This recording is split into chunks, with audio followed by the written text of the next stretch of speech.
Dave, so this whole audio thing is pretty exciting. We're reporting the series, and there is a lot that is going on. And I wanted to ask, to start out with, what role does streaming audio play inside the connected home?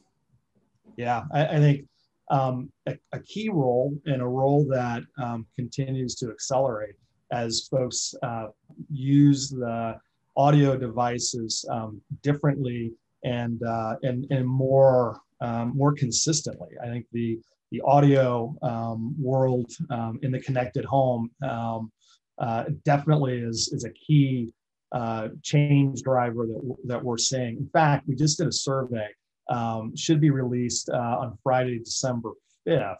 And it really talks to the growth of folks having streaming devices, of which include audio devices.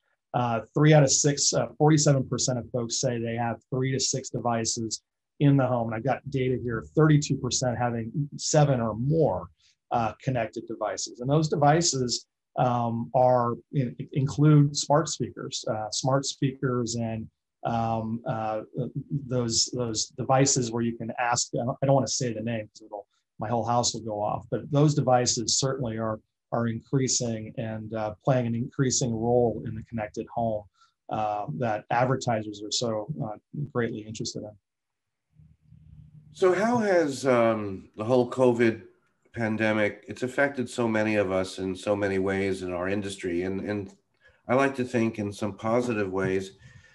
But in terms of some, trends that you've seen that affect the TransUnion business or the digital media in general, what are some observations? Yeah, I think we're seeing, as many are and has been reported, just the growth of usage of streaming devices in the home. Back to the survey that TransUnion did, where we asked consumers kind of their habits. 71% of those consumers are using streaming solutions or devices more frequently post-COVID. And I think we see that in everyone's home, right? We as a family did a COVID-related relocation when the kids were released from college for the month.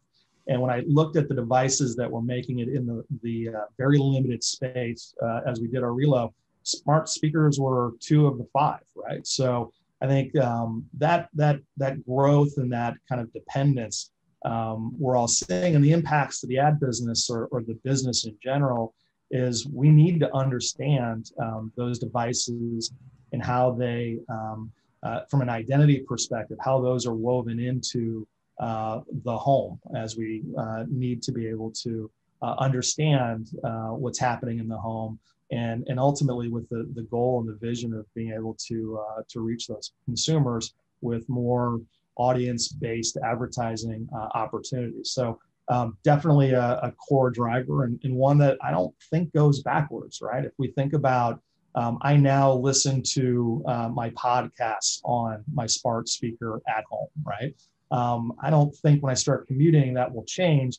I'll just consume more content, right? I'll go back to using my phone when I commute, but I'll still be around the house and listening to podcasts. It's now part of how I think about my in-home experience. So I think lots of ramifications, and important to our partners who have an identity focus, and we're excited about that. So let's talk a little bit more about identity, the identity graph, what you guys are doing around data and your leadership role. How does audio, fit into that in terms of targeting, in terms of performance? Of course, we've been speaking to our friends at TrueOptic and their innovative work that's now part of the family. But give us a little idea about identity data and how that works around audio. Yeah, I mean, the reality is, and thanks for referencing the TrueOptic folks, they are playing a leadership role, especially in the audio landscape, and how they can help connect audio into the connected home, and also a core component to why that deal was done.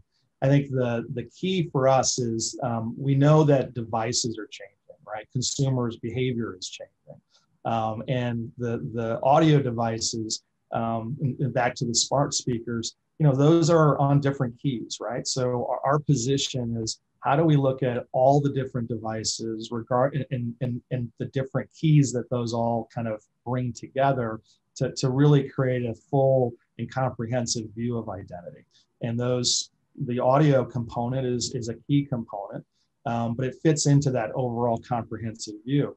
Our partners, whether they be on the buy or the sell side, they need that comprehensive view to meet their goals and objectives, and and how they can communicate with those consumers.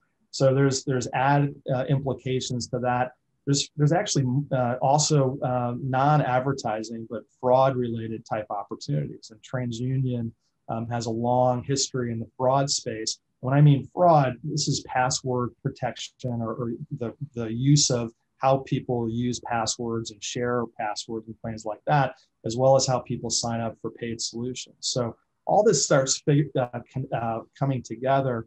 And as we think about TransUnion's role, we really believe that the connected consumer changes the landscape and changes the needs of partners across the ecosystem. And we want to play a key role in helping provide that accurate, comprehensive view.